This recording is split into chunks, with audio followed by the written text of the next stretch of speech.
Bem-vindos a mais um episódio do Rolê do Corretor, terceiro episódio. E esse podcast é para ti, corretor, para você, cliente que está pensando em comprar. E hoje o assunto é muito pertinente, né, Everton?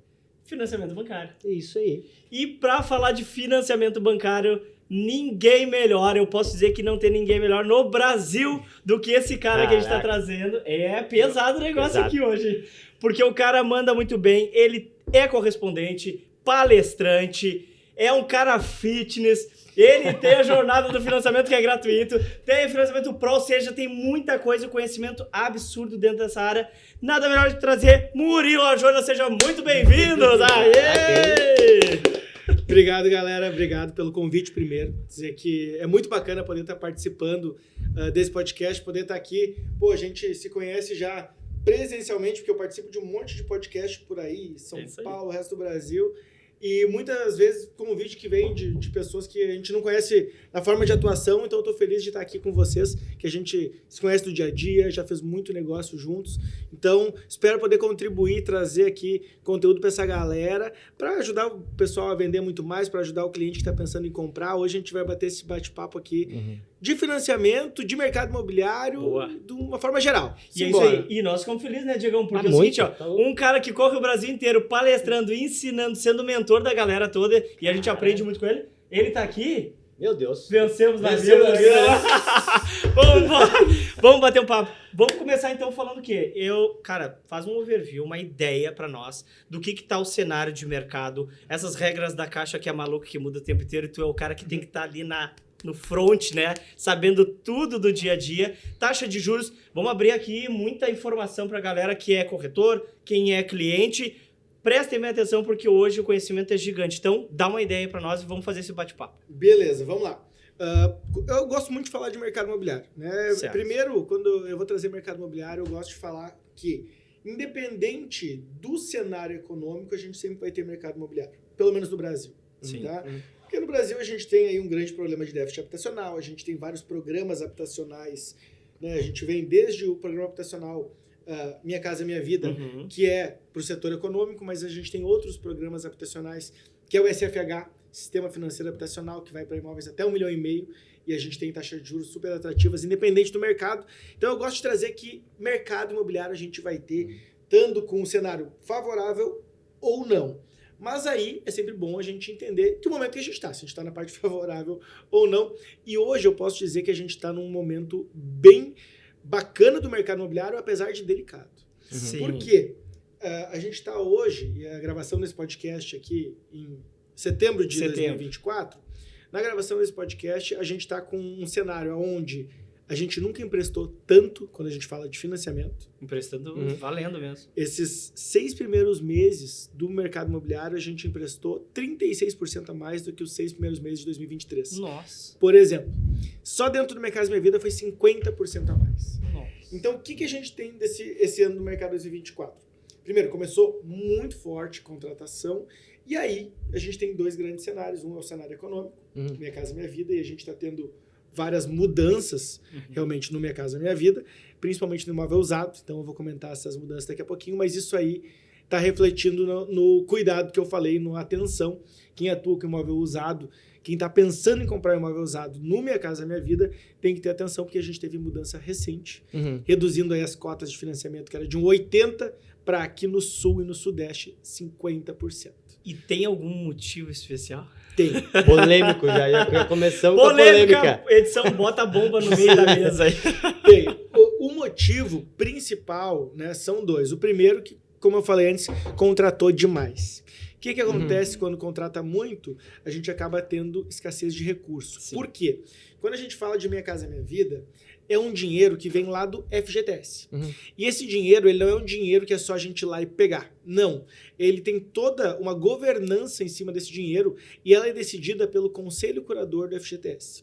E o Conselho Curador, ele faz a prospecção, a projeção desse dinheiro um ano antes. Então, lá no ano passado, foi aprovado um orçamento de 105 bilhões. A gente fez 6 meses nesse ano de empréstimo no mercado imobiliário, e dos 105 bilhões a gente emprestou 70 em 6 meses. Então tu faz a conta. Tá, mas já tava programado 105 e já foi 70, ou seja... Isso aí, tinha 105 pro ano Já? inteiro. Em 6 meses foi 70 bi. Isso. Então, se tu fizer a conta, se tu dobrar, precisaria para terminar o ano 140 bilhões. Isso aí. E aí, o que acontece? Segura. Freio, opa, o que tá acontecendo? Foi pedido um suplemento, foi aprovado um suplemento de 22 bilhões, então de 105 eles aumentaram aí quase 20%, Sim. né? Então houve esse suplemento de 22 bilhões, mas a gente chegou igual em 127. E ainda para 140 Tá longe. tá longe, né? Tem Tá longe. 12 bilhões faltando de Não é orçamento. 12 mi, é 2 bi, né? E É é grana pra caramba. É muito Eu dinheiro. pensei que esse movimento fosse mais para fomentar a compra do imóvel novo na planta do que também.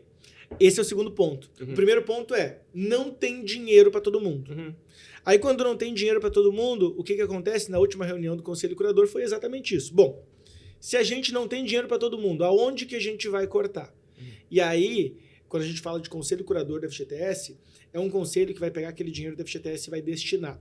E ele é montado por vários órgãos, ele não é só governo. Ele é governo, população e indústria. Então tem lá a indústria da construção civil, tem Ministério do Trabalho, Ministério da Economia, Ministério das Cidades. São várias pessoas nesse meio.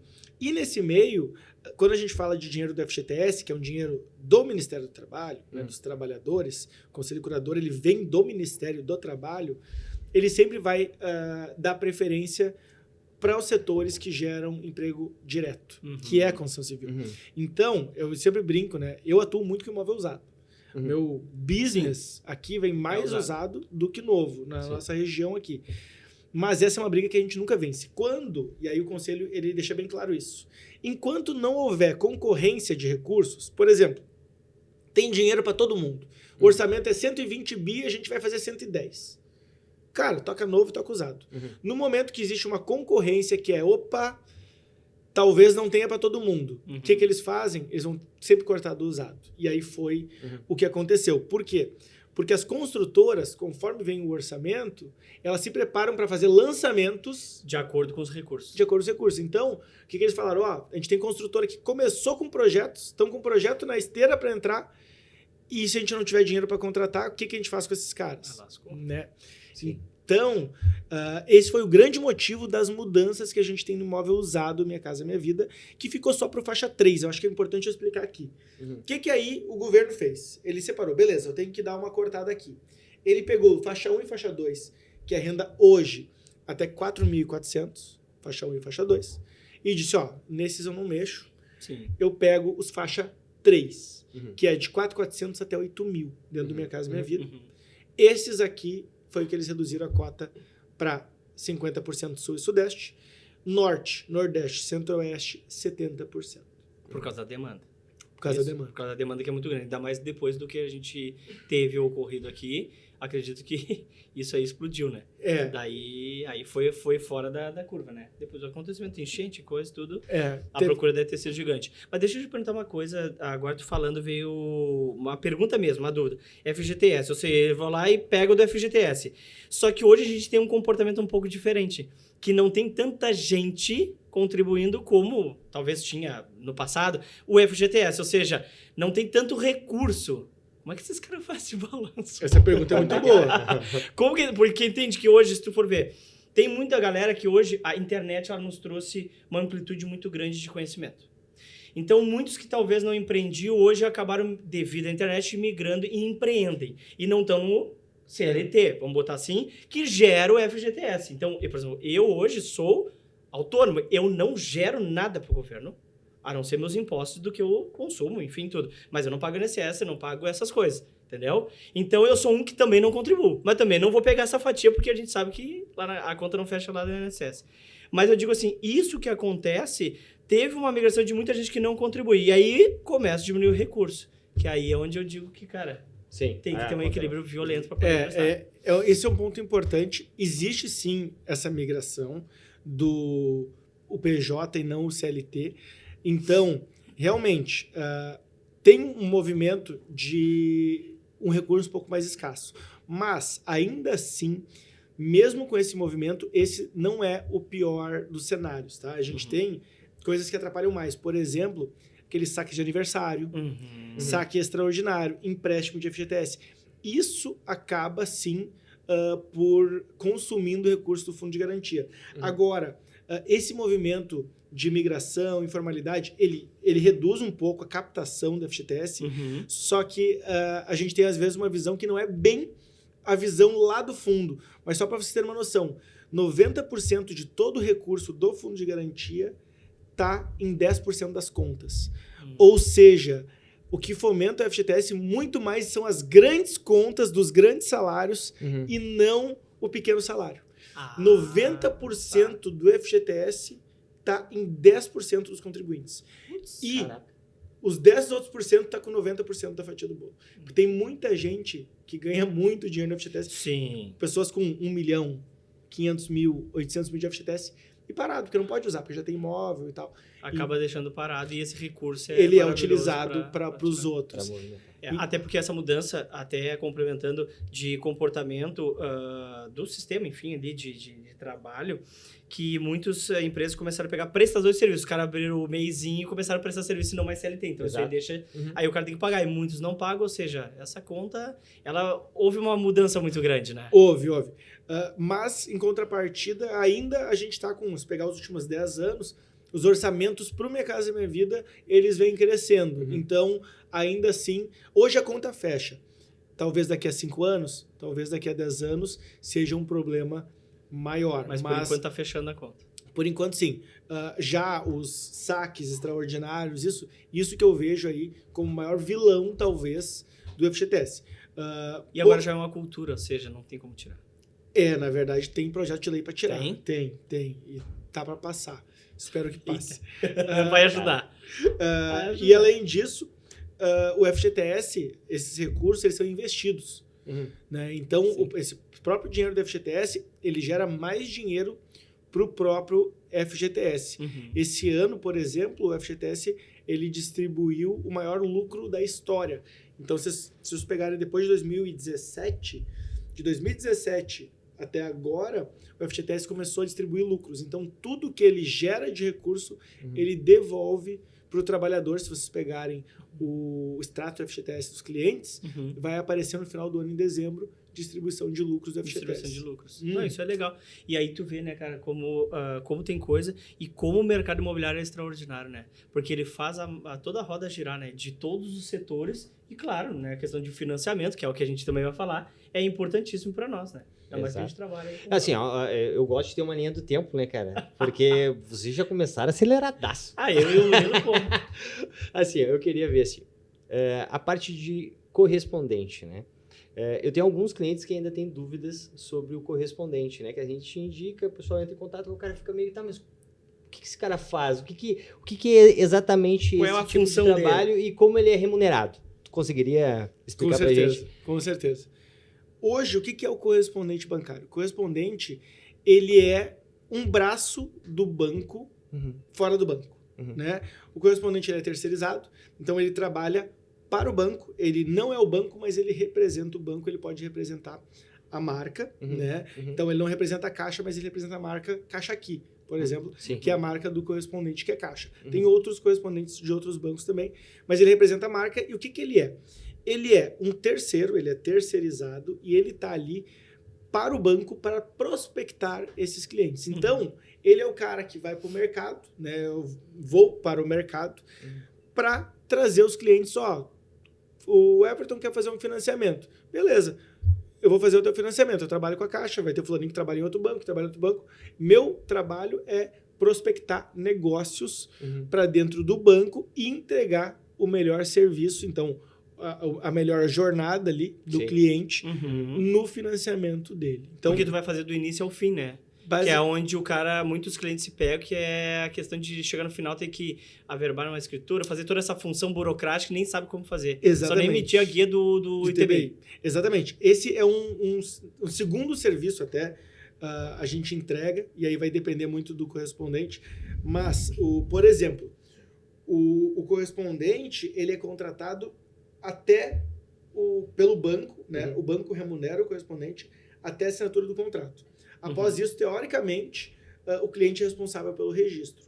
Porém, a gente sabe que, O cliente comprou um imóvel hoje, talvez já tenha comprado um, mas o cara, o expertise dele não é mercado imobiliário, não é prefeitura, rede de imóveis, ele é o leigo no assunto. Então, a gente entrega toda essa parte para facilitar a vida dele, né? Até porque, trabalha 15 anos no mercado imobiliário.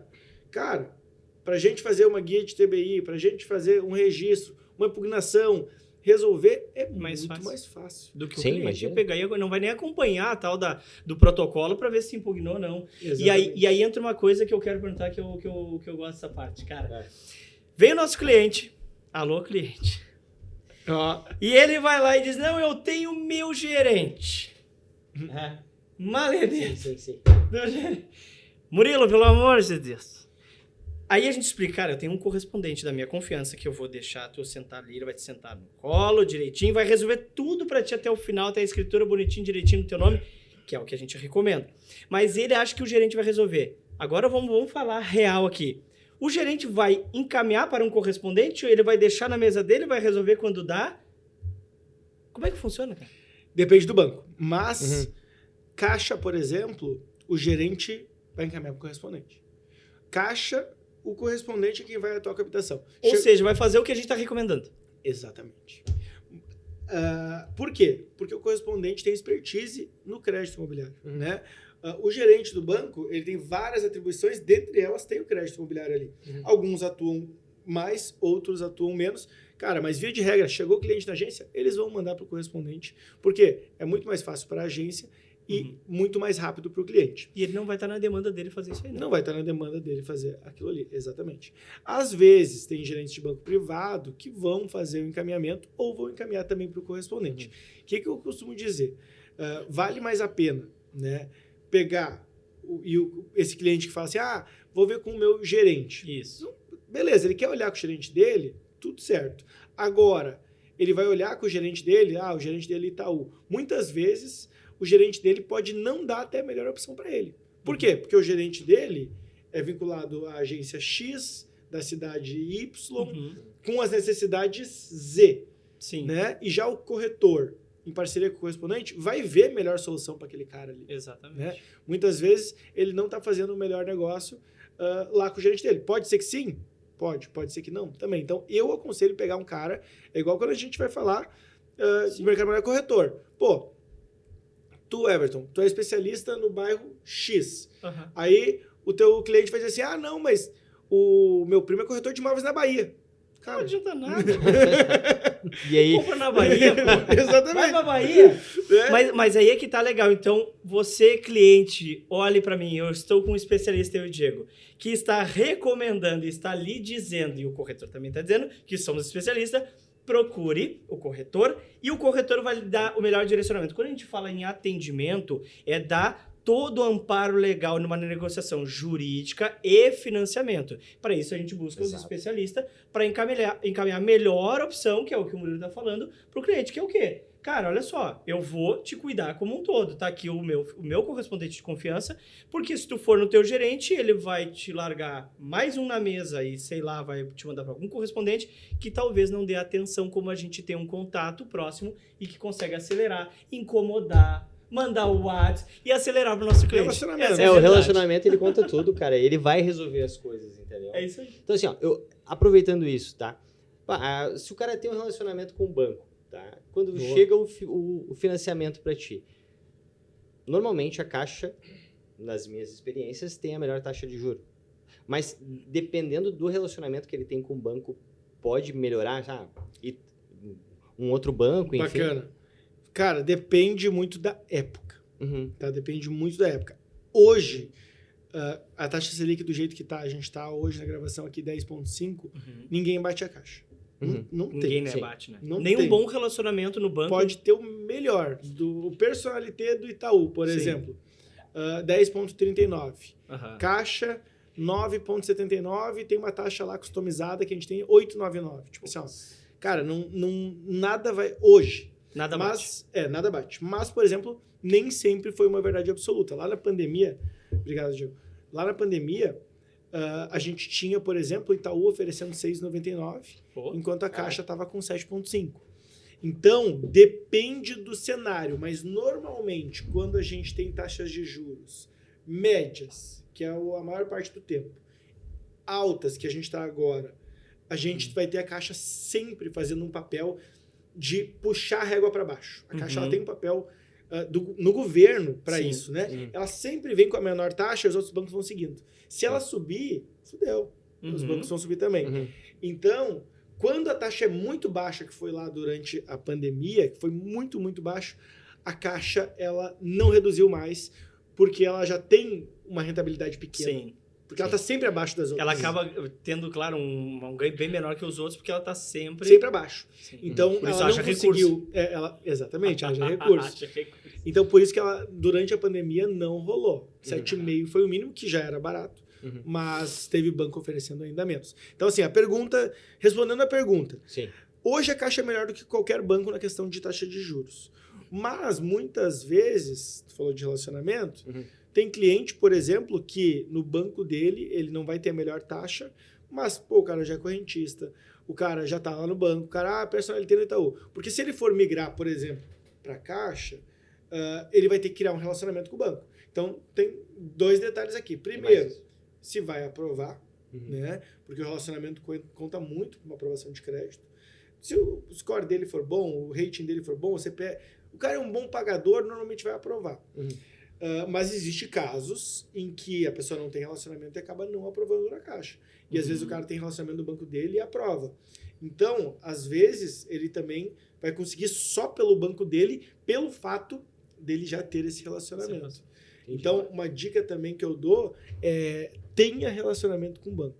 Porque às vezes, mas eu uso, sei lá, eu não uso muito conta, eu giro dinheiro por fora. Cara, isso na hora... Agora tá bom. Mas na hora que tu for buscar um financiamento, eles vão te cobrar um relacionamento. E aí tu podendo estar numa taxa melhor, tu vai estar numa taxa de balcão, vamos dizer assim, né?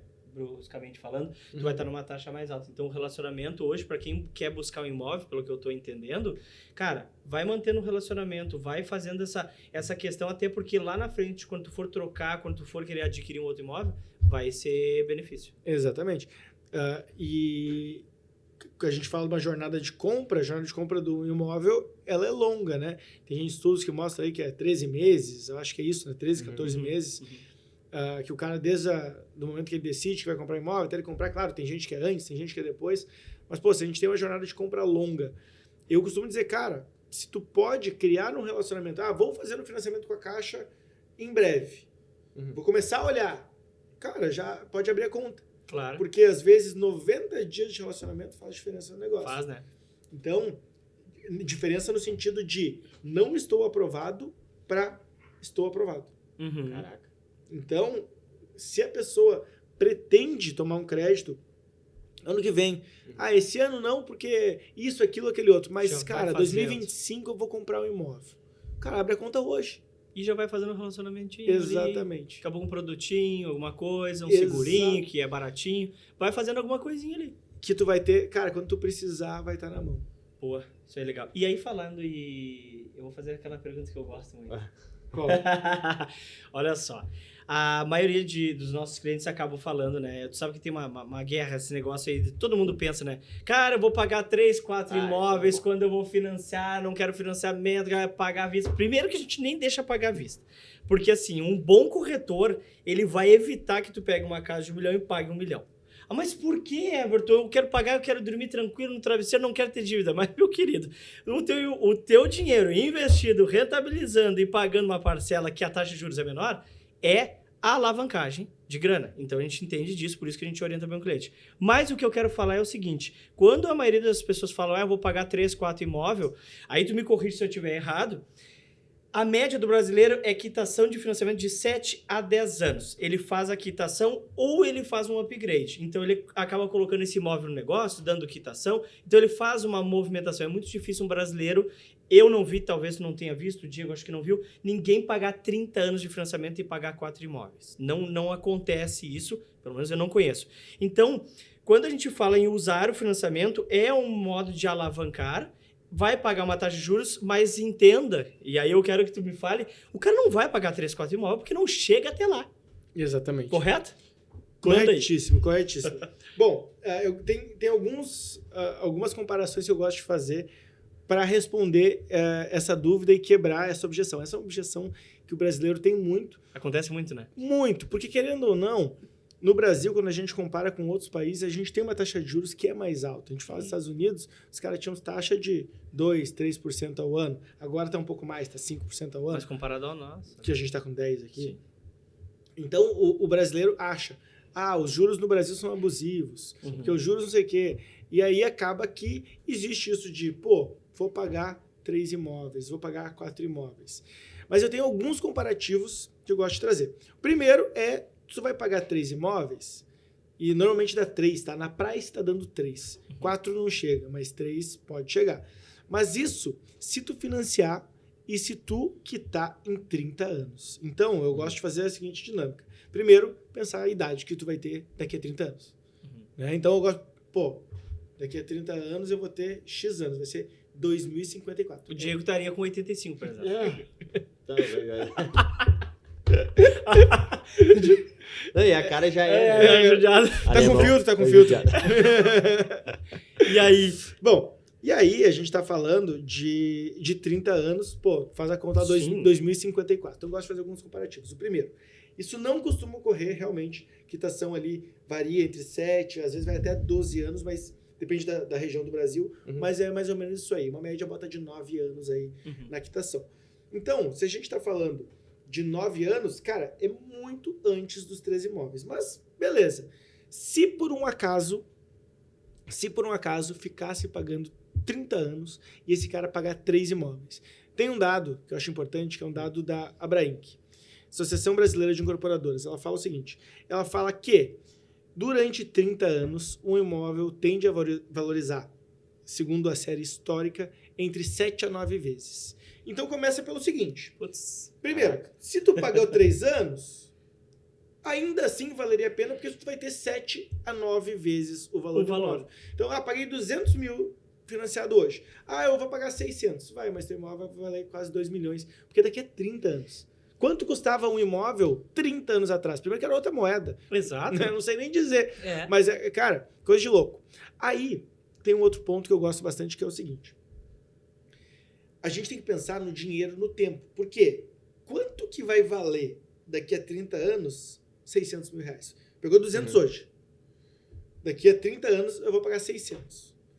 Tá, mas em 2054, o que eu faço com 600 mil? Exato. Será que 600 mil em 2054 vai comprar esse imóvel hoje? Não compra.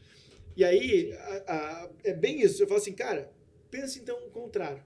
Everton, eu sei que tu tá vendendo imóvel em Itapema, o cara tá bem, o cara Porto Alegre, né, imóvel de alto padrão, Zona Norte e tal, o cara tá bem. Everton, cara, tu me empresta 200 mil hoje, em 2054 eu te devolvo 600. Pô, juros pra caramba, né?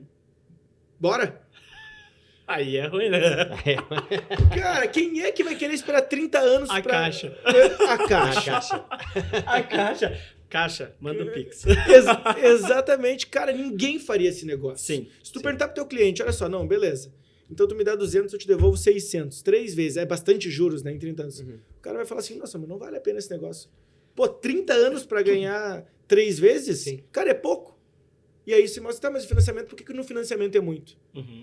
Isso a gente não tá botando nem a valorização do imóvel, a gente não tá botando só trazendo a valor presente, né? Nem que o cara vai quitar, nada disso. Se a gente botar na conta o cara que tá saindo do aluguel para ir para o financiamento, fica mais esdrúxulo ainda, porque o aluguel sobe, né? Pelo IGPM. Então, a gente tá falando, o cara no aluguel, no financiamento ele pagou 3 imóveis. No aluguel ele paga mais. Ele paga quase que... O IGPM ele vai ser muito semelhante à valorização da Abrainc lá. Sim. Então, no aluguel, o cara paga 7 a 9 imóveis para não ter nenhum. Sim. Então, cara, a objeção de pagar muitos juros é coisa da cabeça da gente, mas bota na ponta do lápis mesmo. A conta fecha, na verdade. E tu sabe que teve um cliente meu que ele morava no Jardim Europa, ele tava pagando 11 mil reais de aluguel. Tá? Caramba. E a gente foi atender ele e tudo, e começamos a conversar. E claro, ele é um cara que eu não vou abrir aqui, mas ele é um cara de números, né? Um cara que trabalha com investimento. E ele me mostrou por A mais B que dentro do capital dele investido, ele conseguia pagar aquilo ali. Vamos dizer assim, aquilo ali sai no automático aquele valor. Eu disse sim. Vendo dessa forma, ok. Porque eu não poderia brigar de números com ele, que vamos dizer assim, o conhecimento dele é bem maior naquela questão. Só que tem uma coisa que as pessoas acabam não pensando. E aí eu fiz ele refletir. A partir do momento que ele faz os números e paga aqueles 11 de aluguel com o capital dele, é lindo? É. Só que ele não tem patrimônio. Ele tem. A partir do momento que der uma oscilação nos investimentos e der uma queda, esse cara pode perder o quê? Capital. Ele tem patrimônio para poder se estruturar? Não tem. Sim. Então eu comecei a fazer esse cálculo com ele. O cara é bom, mas a gente também se vira. Ele se defende, né? A gente se defende com o que tem, né? Uma forma a gente se defende. Aí eu falei, cara, e o que mais doer nele, que é onde a gente não fala mais de dinheiro. Acabou o dinheiro nesse momento. A filha ter que descer de elevador e a mãe acompanhar para ir na pracinha, para ir ali na parte de lazer. E num condomínio onde pode estar no chão e ir direto na área de lazer, aproveitar e ter uma convivência com as crianças, uma coisa muito mais, né, saudável. Isso não tem preço que pague, nem rentabilidade. E aí onde o jogo virou e ele entendeu que realmente o que ele pagava de 11, ele estaria pagando 13, 14 pelo cálculo que eu fiz de prestação e aí tendo patrimônio. Cara, usou o financiamento. Entendeu? Ele chegou a fazer o financiamento. Ele fez financiamento e comprou um imóvel. Por quê? Porque faz sentido eu deixar de pagar 11 de aluguel para pagar 13, 14 de parcela, 15 de parcela, mas patrimônio. Ou seja, eu vou gerar patrimônio para mim. Foi isso que aconteceu nesse caso, né? Então, é que os caras encaram o financiamento como, tipo assim, uma dívida. Cara, é investimento. Entendeu? Tu tá investindo?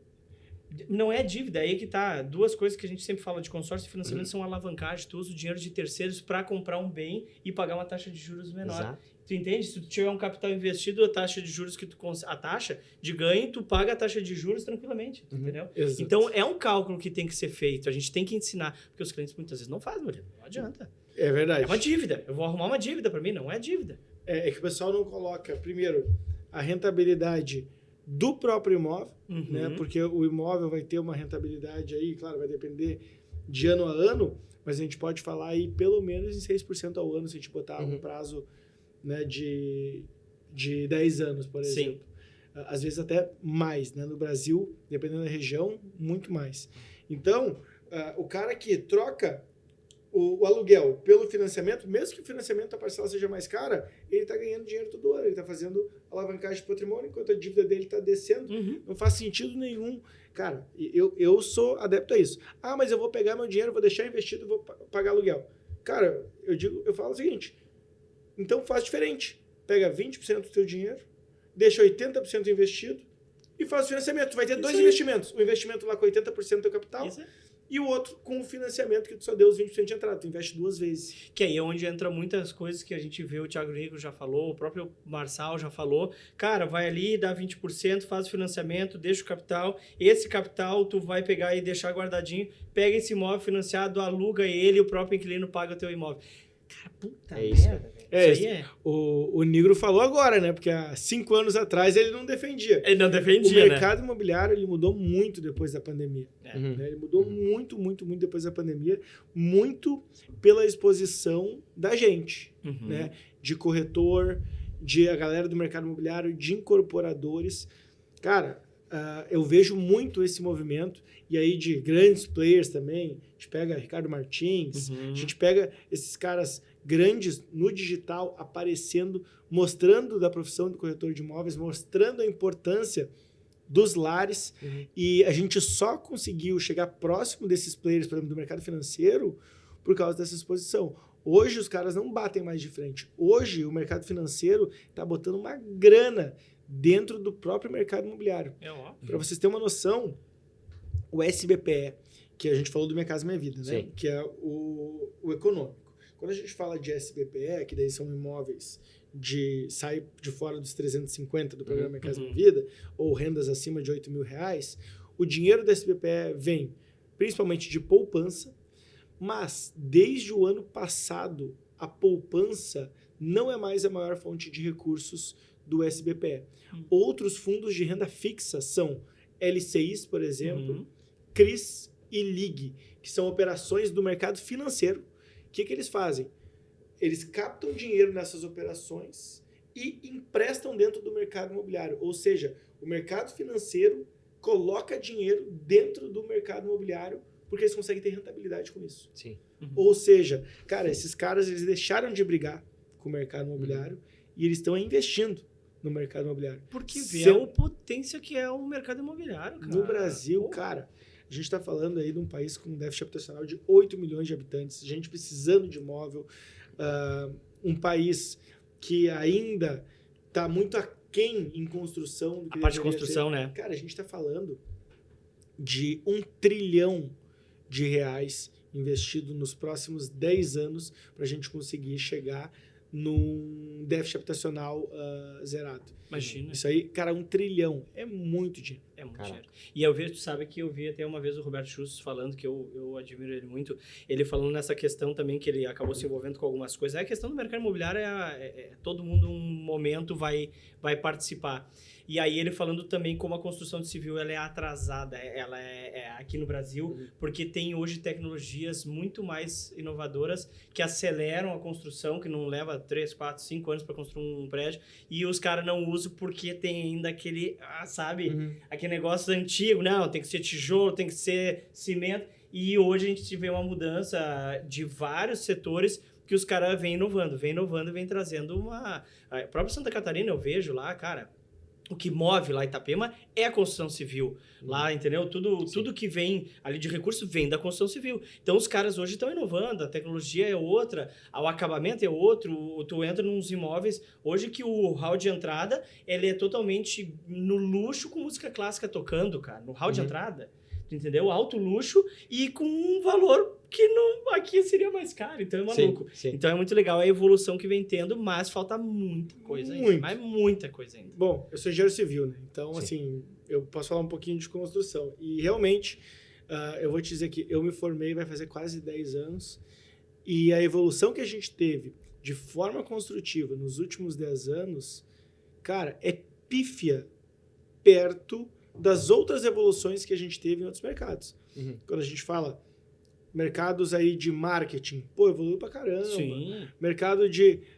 Vamos começar a falar de inteligência artificial. Nos últimos 2 anos, o negócio era nada e hoje está dominando o mercado. Exato. Agora, a gente fala de construção civil. Quando eu me formei, 10 anos atrás, e agora, cara, a gente ainda fala que steel frame é tecnologia inovadora, um negócio que tem 40 anos. Imagina, cara.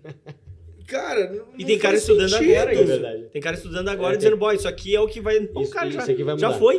Não, cara, porque parede de isopor, 30 anos. Cara, não faz sentido, né? E aí, sim, realmente a gente está muito atrasado. Tem vários motivos para isso no Brasil.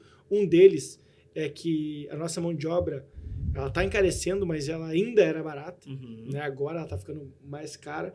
E aí, mão de obra barata vale a pena, às vezes, tu botar gente a trabalhar em vez de melhorar a tecnologia.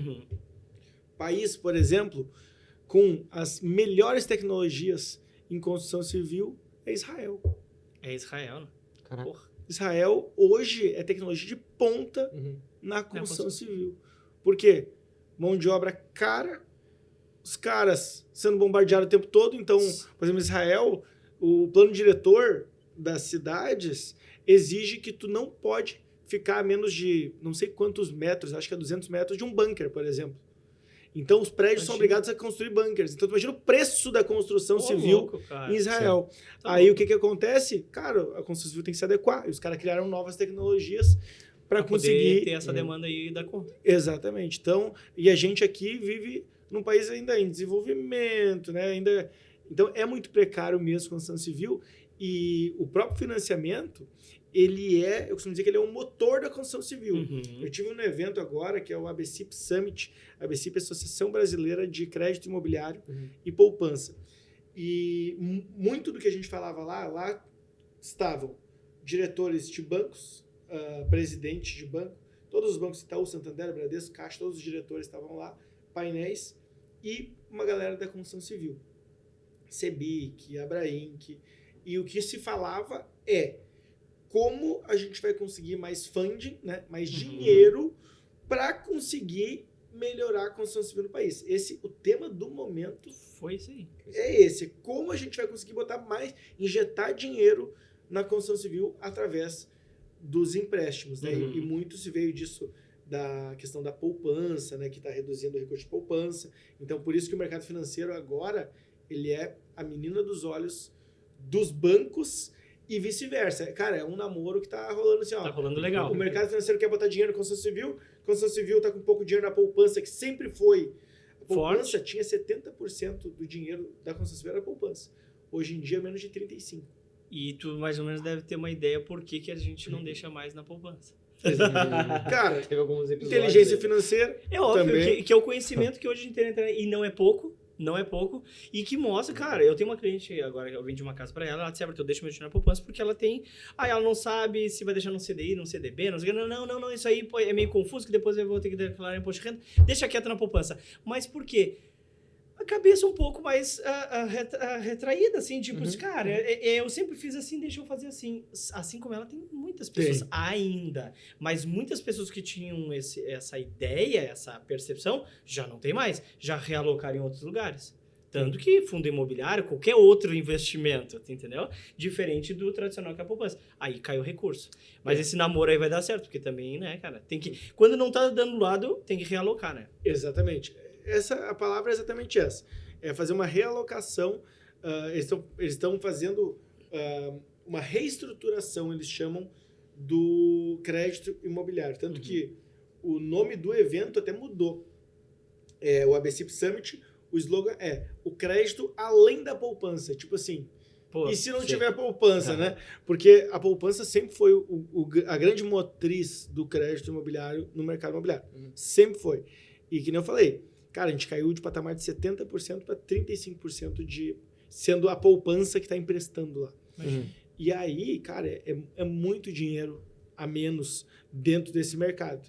E aí, realmente, eles estão pensando, bom, como que a gente faz agora para outros mercados virem sendo atrativos aqui? Para vir para cá. Né? E é o futuro. Eles estão falando aí em um movimento que não volta mais, justamente pelo que tu falou, Everton.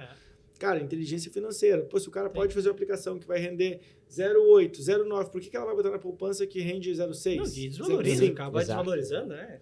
E a facilidade que a gente tem hoje, né, cara? É um aplicativo ali que a gente consegue colocar o dinheiro lá, aplicar e olhar como que ele tá evoluindo conforme os meses, né, cara? Então, assim, a facilidade que a gente não tinha antes, hoje, cara, a velocidade que a gente consegue investir e ver o dinheiro rendendo é outra, cara. É outra, né? Até os próprios aplicativos de banco digital facilitam, dão tudo ali na palma da mão pro cara fazer, aqui tu quer, qual é o teu perfil conservador, é mais arrojado, vai lá, isso aqui, tu investe isso aqui. Cara, ele te ajuda a fazer. Ele te ajuda, ele entende o teu perfil e te ajuda.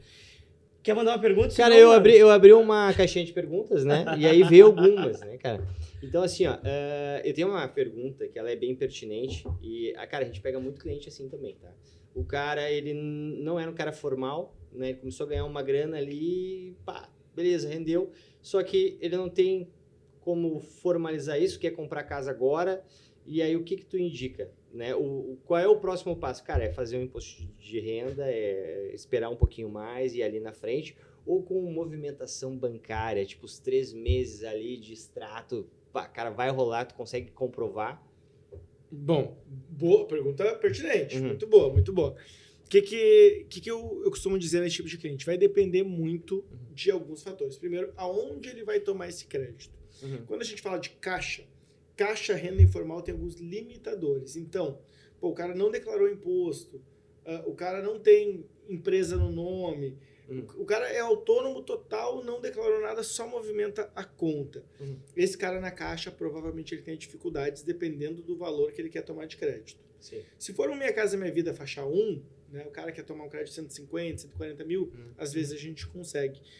Tem alguns limitadores ali de renda, mais ou menos R$ 2.500, que a gente consegue apenas com renda informal. Agora, acontece, já vi vários casos, de cliente que tem rendas boas e não declara. Corretor de imóveis é um bom exemplo. Isso é verdade. Eu costumo dizer assim, cara, muitas vezes o banco de relacionamento do cliente pode resolver o problema do cliente. Então, o cara, às vezes, eu já vi, né, cliente dentista, ganha R$ 20 mil por mês, não tinha declarado imposto de renda. O cara era correntista do Santander há 3 anos. O cara movimenta todo o dinheiro dele no Santander. Muitas vezes esse cara vai no Santander e ele consegue o crédito dele. Por quê? Relacionamento. Agora, se... não, mas eu quero fazer na Caixa porque a taxa de juros é menor ou eu não tenho relacionamento. Se não, né, não conseguir dessa forma, tem que formalizar essa renda. Isso é muito importante para conseguir crédito. Porque só movimentação bancária nem sempre vai ser suficiente. Na Caixa, então, se for informal, tem esse limitador. Então, esse cara vai ter que formalizar ou declarar o imposto de renda dele. A Caixa aceita declaração com até 30 dias de atraso. Então, para o Rio Grande do Sul, por exemplo, que a gente está nas cidades em estado de calamidade, aqui o prazo foi para 30 de agosto. A Caixa aceita ainda com mais 30 dias, então vai ter 30 de setembro. Então, dá para ajustar ainda, dá tempo. Quer fazer o financiamento hoje, o cara ainda consegue formalizar a renda dele, né? E formalizar, a gente tem que entender que é trazer para o formal o que realmente o cara ganha, né? Sim. Porque tem muita gente que fala assim, mas é errado tu formalizar, tu instruir o cliente a declarar a renda. Não, tu instruir o cliente a declarar a renda que ele ganha, na verdade, tu está fazendo certo. O errado é ele não declarar. Né? Então tem gente que... Ou numa tacada, mulher, porque daí o que acontece? O cara quer comprar imóvel hoje. Aí ele vai lá e vai botar numa tacada o imposto de renda lá em cima, vai pagar um balaio de imposto para poder comprovar. Aí ele não quer. Sim. Pode ver. Aí ele recua. Não, mas aí eu vou ter que pagar muito. Cara, e aí é onde entra a recomendação. Pô, vai fazendo aos pouquinhos, vai declarando aos poucos, pelo menos, né? Para começar a girar e não ter que tocar numa tacada só, né? Sim. É uma opção também. É uma opção também. Eu tô com planejado, tô comprando daqui a 6 meses. Olha, 6 meses é maravilhoso. Já vai organizando isso aí. Porque dentro de 6, 8 meses, movimentação também... declarando e movimentando. Sim, né? E sim. Claro, e no banco de relacionamento. O banco de relacionamento sempre vai ser o melhor amigo daquele cliente ali. Então, eu já vi casos também para Itaú. Né? Clientes Itaú, fiz um financiamento, por exemplo, de um empresário pelo Itaú, que era 4,5 milhões de financiamento. E esse cara, ele já tinha o crédito pré-aprovado sem documentação. Por quê? Porque ele já era cliente do banco, né? O pessoal subiu lá, eu fiz em parceria, porque eu atuo só Caixa, mas eu tenho parceiros, né, que eu encaminho quando a gente manda para outros bancos, e aí os caras têm essa parceria lá. Cara, Itaú, por exemplo, o cara correntista, às vezes não pede nem documento, você só sobe a análise, não, o cara já é meu cliente aqui, estava pré-aprovado, 4,5 milhões. Imagina. Sem imposto de renda, o cara tinha. Mas eu não preciso nem apresentar. Então, depende do banco. Cada banco tem o seu tipo de análise. Agora, vai ter o cara que não está tão bem na fita assim, que ele vai ter que ter tudo bonitinho. O extrato, o imposto, né? Então, depende muito de cliente para cliente. De uma maneira geral, sempre formalizado é melhor. Vai ser mais fácil. Exatamente. Tu sabe que eu peguei um cliente que ele tem investimento na XP, né? E a XP, eu não sei, tu deve conhecer mais que eu, mas ela óbvio que ela não financia, ela passa para um parceiro, né? E normalmente eu acho que é privado, né? Normalmente é privado. Não nunca chegou nada para ti assim? Já. Porque o que acontece? A grande sacada. Eu tenho lá 1 milhão investido. Eu tenho uma garantia, entre aspas. É isso, né? E aí acaba passando para um parceiro e eles vão lá e financiam. Mas eu entendi que ali tinha algum esquema de garantia. Não é garantia, mas uma comprovação. Cara, o cara tem dinheiro investido, ele consegue pagar, comprovar. Não sei se é dentro desse cenário. É que o investimento ele serve como renda, tá? Tá, isso então. Pode sim. Investimento serve como renda. Da XP, eles estiveram conversando comigo para algum tipo de parceria com a Caixa. E muito, pelo que eu entendi, era de entregar para eles uma solução completa, não só de investimento, mas também de empréstimo. Então, eles estavam de olho nisso. Tá. Eles entraram em contato comigo para tentar ajudar o cliente mesmo e tal. E fizeram algumas parcerias, porque como eles têm muito acesso a bancos e tal, mas eles fizeram parcerias até com correspondentes. Então, eles ajudavam o cara a tomar o crédito, mas com certeza, tu pega um perfil, o cara tem 2 milhões investidos. Cara, isso ajuda muito numa análise de crédito. Exato. Então, ele tinha um cliente, em vez dele falar assim pro cliente, não, mas eu não atuo com isso aqui. Não, eles botaram para dentro de casa uma solução completa pro cara. Porque aí não financia, ele passa para um parceiro, ele terceiriza isso, mas ele é o que... E por que eu vejo que ele faz isso? Por exemplo, tu tem 2 milhões na XP e tu vai tomar um crédito, sei lá, no Bradesco. Aí tu vai falar assim, pô, Bradesco, eu queria 3 milhões. Pô, comprar casa lá. Eu tenho 2 milhões na XP. O Bradesco vai te olhar e falar assim, pô, legal, Everton. Não, tua renda é boa, eu te aprovo. Pô, mas aquele dinheiro tá na XP. Pô, podia estar comigo, né? Pô, não, Eu até consigo. Até consigo os 3 milhões. Mas eu tô vendo aqui no teu imposto de renda que tu tem 2 milhões com a XP. Vem cá, vamos conversar melhor. E aí pega aquele dinheiro e traz pra dentro do Bradesco. O que a XP não quer? Óbvio, Perder o cliente. Então, não, claro. eu te consigo crédito também. Mas eu vou intermediar o negócio. Exatamente. Ah, Então, o faz banco vai ficar de olho na carteira do cliente. Então, a XP, como um banco de fomento, investimento, ele tende a não querer que o cara vá em outro banco fazer outra coisa. Né? Claro, com certeza. É a mesma coisa, com certeza. né? Pô, o teu cliente está aqui e aí ele precisa, sei lá, preciso ir numa outra imobiliária para fazer alguma coisa. Fala assim, não, deixa que eu resolvo para ti. Eu falo pros caras lá, vou pegar vou pegar a guia de condomínio. Tem que ser presencial lá na outra lá. Cara, eu resolvo pra ti aqui. Tu vai lá, daqui a pouco os caras te oferecem outro negócio. Isso aí. É. Não, tudo é um meio, né? E deixa eu aproveitar, eu vou fazer uma pergunta. Vai lá. Eu tenho mais um. Porque o nosso tempo tá aqui. É muita... Galera, olha só.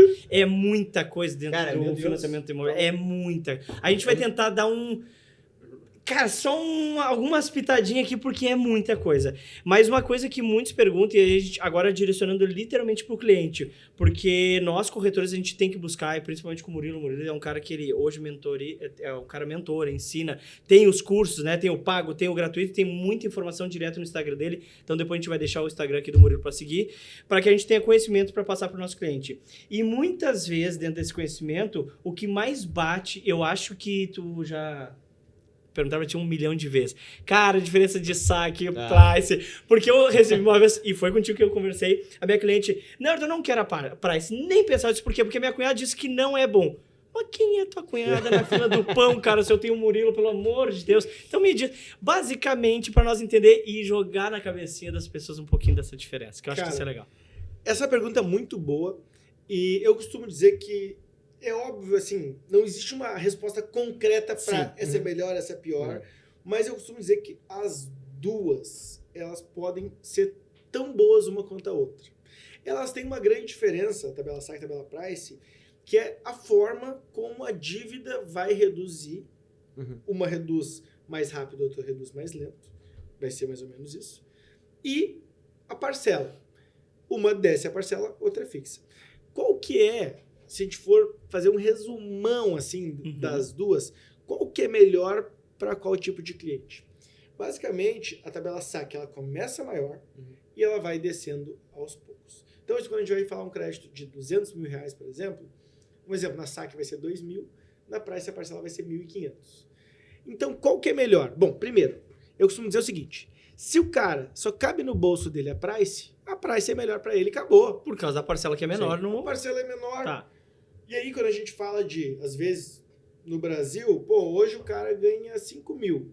Daqui a 2, 3 anos, ele tá ganhando 7, 8, 10. Então, se hoje ganhando 5 mil, ele só pode pagar 1.500, não pode pagar os 2, cara, faz price hoje, vai ser a melhor solução para ti. Porque tem gente que não quer fazer, não quero fazer price porque vai pagar mais juros. Por quê? Realmente, a price, se tu pagar até o final, exatamente, vai dar mais juros. Mas é a mesma conta que a gente fez lá do... Exatamente. Se pagar até o fim, nos 30 anos, vai dar mais juros. Agora, se tu antecipar, que nem aqueles 9, 10 anos que o pessoal costuma quitar, ela fica quase igual a SAC. Quanto mais valor presente vocês trazem as duas, elas vão ficando quase iguais. Então, o que eu costumo dizer? A SAC, ela vai ser boa pro cliente, que é aquele cliente que pode pagar uma parcela mais alta. E aquele cliente não guarda dinheiro. Cara, eu pago 2 mil, eu vou pagando. Se eu tiver parcelinha, eu saio pagando e tá tudo certo. Agora, juntar não é comigo. Tem muito cliente que é assim. Então, a SAC, se esse cara pode pagar mais, vai fazer sentido para ele. Agora, até pro cara que tem uma inteligência financeira maior, consegue guardar dinheiro, na hora de escolher, eu costumo dizer para ele fazer price. Por quê? Porque na price ele paga uma parcela menor. Com uma parcela menor, ele consegue juntar mais dinheiro. A diferença de uma da outra, se ele guardar já, não é? Isso, a diferença da SAC para price, se ele guardar e amortizar, a price fica melhor que a SAC. Olha aí. Mas tem uma sacada que daí agora vai um ensinamento meu, pelo menos como corretor, que eu acho que a gente tem que analisar e tu me corrige se eu estiver errado. Ao vivo e a coisa. Cara, se tu entende ou ouve teu cliente, cara, olha só, qual foi o último imóvel que tu comprou? Qual foi a quitação do último imóvel que tu comprou? Cara, eu quitei em 5 anos. Opa! Tá aí o outro. Ah, o outro foi em 6. Esse é o terceiro do cara. Então a tendência dele em 5, 6 anos é quitar o imóvel. Cara, faz a price. Paga uma parcela menor, não é? Paga uma parcela menor, porque tu vai ter uma quitação que tu não vai pagar até o final, que a price sairia mais caro, como taxa, como juros. Tu vai ter a tua média de quitação é 4, 5, 6 anos. Então tu vai acabar equilibrando a conta, ou seja, tu economizou dinheiro. E se tu conseguir economizar essa diferença, golaço. Sem dúvida. Cara, no prazo mais curto que os 30 anos, price vai ser um bom negócio pro cara. Ponto. O problema é que as pessoas fazem simulação e clica lá tem um botãozinho que tu clica e assim, demais parcelas. Ali aparece o valor total pago. Sim. E na price sempre vai dar maior, em torno de 30% a mais. E a pessoa pensa, nossa, aqui eu vou ser roubado. Mais ou menos assim. Sim. Aquele 3 botão, na verdade, imóveis. é o botão do capeta, porque, cara, capeta. ninguém que... Ó, em sã consciência, quando eu fui assinar um financiamento na Caixa a primeira vez, ela disse, se tu calcular até o final, querido, Você não vai comprar. você não vai comprar. Ou seja, ninguém compraria em sã consciência. Mas é porque tu tá calculando dos 30 anos os juros e tudo, e realmente daí dá aos 13, aquele negócio. Mas eu não cheguei a pagar o quê? 5 anos. Não. Que Você loucura. entende? Mas assim, tu que é um expert na área, tu teria uma dica para amortização? Cara, ó, olha só, tu tem uma parcela de R$1.000, né? Isso. Ou 1.000 e pouquinho lá e tal. Cara, se tu ir amortizando, às vezes, tá, beleza, ou tu junta um bolo e quita, né? Amortiza aquela parte lá do final, ou eu vou dando, tipo, R$200, R$300. Como tu tem uma dica, tem um Se jeitinho acumula mais melhor, ou mais acumula pingadinho. mais ou um bolo. Ou mais seria melhor. pingadinho. Boa pergunta. Se a gente for fazer conta mesmo, por exemplo, junto R$200 por mês, o que vale mais a pena? Juntar R$200 por mês, amortizar todos os meses R$200, ou pegar R$200 10 meses. em um ano e vai ser R$2.400. Isso aí. Cara, o que acontece? Antigamente, existia um limite mínimo de amortização. A Caixa obrigava o cara a pagar no mínimo 12 das parcelas de amortização, tirava os juros. Então, tipo assim, a parcela do cara era 1.000, mas dos 1.300 amortizava e 700 era juros. O mínimo que tu podia amortizar era 12 vezes os 300, 3.600. Era o mínimo. Por quê? Porque o cara tinha que ir na Caixa, tirar boleto, não sei o que, não sei o que, não sei o que. Hoje não, hoje era pelo aplicativo. Então, hoje vai valer mais a pena se tu puder fazer todos os meses 200, é melhor do que... Por quê? Porque é dinheiro no tempo. E é juros, né? É dinheiro no juros. tempo. Então é dinheiro no tempo. Então tu vai trazendo a valor presente, é melhor do que tu juntar e fazer uma. Mas, cara, no fim das contas, não faz tanta diferença assim, né? Num Se ano. for tão assim. pingado. É que os 200 de agora para os 200 do ano que vem vai ter diferença. Exatamente. É melhor agora os 200. É dinheiro no tempo. Caraca. Os 200 de agora valem mais que os 200 do ano que vem. Exato. Exatamente. Que top. Não, e aí é legal. E aí, aproveitando o gancho, pra tu nos ensinar também, prazo ou parcela? Boa. Cara, sempre que possível, prazo. Parcela só quando a parcela estiver pesada de pagar O pessoal mesmo. tá esgoelado, é parcela, mas vai estar pagando juros. Vai tá, na verdade, não paga juros, porque tu amortiza a dívida direto. Tá, Tá? Tu amortiza na parcela. Nas duas. Por exemplo, tu deve 200 mil e tu tem 10 mil reais e tu quer amortizar. Tá, Nas duas, quando tu fizer uma amortização, tu vai dever 190. tá. As duas. Qual que é a diferença? Quando tu faz a amortização, ó, agora eu devo 190. A Caixa vai te perguntar o seguinte: olha, Everton, tu tinha 300 meses para pagar esse financiamento. O que tu quer? Tu quer com esses 10 mil, a tua dívida era 200, agora a tua dívida é 190. Tu quer continuar pagando 2 mil e eu diminuo a quantidade de vezes que falta para te pagar? Ou tu quer manter, tu quer manter os 2 mil e diminuir o prazo, ou tu quer manter os 300 meses que faltam E abater e reduzir a parcela. a parcela. Em vez de pagar 2 mil, tu vai pagar, sei lá, 1.900. No mesmo prazo. No mesmo prazo. Só que o que acontece? Quando tu tem 190 mil em 300 meses, tu tem uns juros que tu vai pagar no fim. Quando tu tem os mesmos 190 mil num prazo menor, tu vai pagar menos juros. Porque tem a correção no meio do caminho.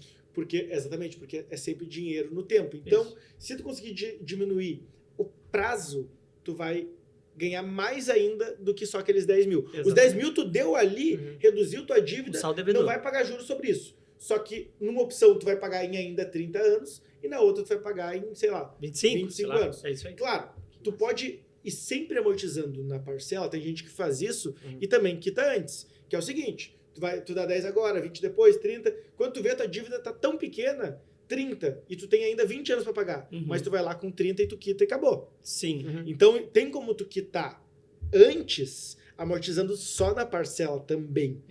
Só que daí tu tem que liquidar a dívida. Cara, sempre que possível, prazo. Então, recomendação, quite sempre no prazo para você ter um ganho melhor, principalmente ter um prazo menor de pagamento, que é de trás para frente. Exatamente. Agora eu tenho um estudo de caso. Estudo de caso é o seguinte: o cara comprou uma casa na planta e tal, e veio com pátio. Ele fez uma extensão do pátio. Tu vai vender, separou, enfim. Boa. Né? Aconteceu, a vida. E, cara, nesse processo, tá? Ele não averbou essa parte que ele fez. E marcaram a vistoria, o cara foi lá na caixa, tirou 12 fotos lá, 12 fotos rapidinho, papá. E, cara, esse cara, ele vai negar ou esse cara não tem nada a ver com o processo? Essa pergunta é muito boa. Muito boa. Vamos falar de caixa. A caixa, a norma da caixa, ela não impede de haver área não averbada, desde que, vamos lá, primeiro, exista parte averbada. Então, por exemplo, tem a casa, é o que a gente falou, tem a casa aqui, e o cara fez um puxadinho. Cara, se o puxadinho não está averbado, mas, aí vem a palavra, ele for passível de averbação, o que é isso? É uma construção dentro da regra. Por exemplo, se o cara construiu um quarto sem janela. Cara, quarto sem janela não pode averbar. Ele construiu toda a casa até o fim. Não, tem que deixar recuo de 1,5 metro no fundo. Ele construiu no recuo frontal, que é os 4 metros da frente. Então, se ele fizer qualquer coisa que nunca... cara, isso aqui não pode ser averbado. Isso aqui é fora da regra. Daí a Caixa vai negar. A orientação é, se tiver construído e não for passível de averbação, negar. Foi construído e é passível... Não, o cara só fez um puxadinho a mais ali, mas tá tudo... Se ele for na prefeitura... A avaliação tá ok, é isso aí. Então a Caixa diz que esse imóvel pode ser aceito e o valor de avaliação tem que ser do imóvel todo, integral. Pode usar... Cara, não vai te negar. Bacana. Eu já vi casas que o cara fez outra em cima. Era 80 metros quadrados. O cara fez um segundo piso, 160 metros. O avaliador vai lá, os 80 tá averbado, beleza. Parte de cima tá tudo regular, beleza. Vai embora. Então a Caixa é muito flexível. A maioria dos bancos não é tão flexível assim. Tem banco que aceita 30% de área a mais, 50% de área a mais. A Caixa... Fiquei muito feliz agora. Ficou feliz? Fiquei muito feliz. Cara, nosso tempo tá voando, né? Cara, nosso tempo voou, mas deixa eu falar assim, ó, pra nós ir pro encerramento, porque assim, o financiamento bancário, bom, tu tá acostumado, né, cara? Podcast tem que ser de 3 horas, cara. Porque é muita coisa. Vamos trazer de novo o Murilo aqui, porque não tem como. Não tem como. Porque é muita coisa legal, muito conhecimento. E falando então, só um pouquinho pra gente correr pro fechamento, até porque eu sei que também tem compromisso. Mas, cara, tem dinheiro ainda, dá para emprestar bastante, nós estamos num crescimento no mercado, no caso na construção civil, no mercado imobiliário, então é isso que eu queria que tu finalizasse aí para nós, desse essa ideia para esse cliente hoje que vem buscando, cara, tem como a gente ajustar para ajustar tua renda e fazer um financiamento, tem como a gente te estruturar para ver o que é melhor se encaixa para ti, então eu queria que tu falasse um pouquinho disso aí, e depois tu encerrar, claro, falando, né, para o corretor, para os correspondentes, que hoje são o teu maior público, né, e quem tu orienta, a mentoria, e o teu curso também, que a gente pode estar tendo acesso. Então, faz um fechamento e bala. Beleza. Bom, primeiro assim, vou falar de recurso. Cara, hoje a gente está num momento sem problemas de recurso dentro do SBPE. Minha Casa Minha Vida foi o que eu falei no início, agora SBPE, no ano passado, por exemplo, a gente teve escassez de recursos. Final do ano, tava difícil, tinha que esperar. Agora, a gente está num momento... Foi sinistro. Agora não. Esse ano tu não ouviu falar de falta de recursos. Acelerou tudo? Tá tudo assinando. Por quê? Essa reestruturação do funding, ela tá funcionando. E pro ano que vem, a perspectiva é continuar. Havendo essa reestruturação, tem vários projetos na mesa para facilitar o crédito. Então, hoje, eu posso dizer que é o seguinte, a gente está num momento muito bom de crédito. Inclusive, em abril desse ano, a gente teve uma melhora nas análises de crédito. A gente tinha muito cliente reprovando até abril. Depois de abril, já abriu a torneirinha, que a gente chama. Então, significa que o mercado quer crédito. Os bancos privados têm vindo também. Todas as conversas que a gente vai com setor de construção civil, cara, esse cara assim, ó, eu quero emprestar. Então, esse é um momento, primeiro, bom de tomar crédito, e segundo, toda vez que a gente tem um momento que nem o de agora, significa que logo em breve a gente vai ter aumento de preço, porque a gente tem mercado mais aquecido, a gente tem os bancos querendo emprestar. O que acontece? Mais gente querendo tomar crédito, significa que logo ali na frente os preços vão subir. A gente tem também INCC vindo a subir também, preço da mão de obra subindo. Então a gente tem vários motivos, vários fatores aí que eu posso dizer claramente aqui agora, que é o seguinte. Eu tenho uma frasinha que eu gosto, né?